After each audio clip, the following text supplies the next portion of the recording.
6 June মানে আজকে সকাল আর কিছুক্ষণ পর ককরোচ জনতা পার্টির মুভমেন্ট শুরু হতে যাচ্ছে। নিট পেপার লিকের জন্য 7 জন স্টুডেন্ট সুসাইড করে নিয়েছে। এর দায় কে নেবে? এর দায় এডুকেশন মিনিস্টারকেই নিতে হয়। ককরোচ জনতা পার্টির একটাই ডিমান্ড, সেটা হচ্ছে এডুকেশন মিনিস্টার ধর্মেন্দ্র প্রধানের রিজাইন। ককরোচ জনতা পার্টির ফাউন্ডার মানে অভিজিৎ দীপকে অলরেডি ইউএসএ থেকে রওনা দিয়েছে ইন্ডিয়ার উদ্দেশ্যে।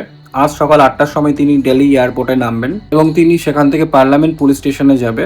আর তিনি ইউথদের পার্লামেন্ট পুলিশ স্টেশনেই ওয়েট করতে বলেছেন, মানে জড়ো হতে বলেছেন। সেখান থেকে তারা পারমিশন নিয়ে তারপর পিসফুল প্রোটেস্টের জন্য এগিয়ে যাবে দিল্লি যন্তর মন্তরের দিকে, এডুকেশন মিনিস্টার ধর্মেন্দ্র প্রধানের রেজিগনেশন মানে পদত্যাগের জন্য। সোনম ইয়াংচুক, যাকে আমরা র্যাঞ্চো নামেও চিনি, তিনিও এই প্রোটেস্টে কালকে যুক্ত থাকছেন।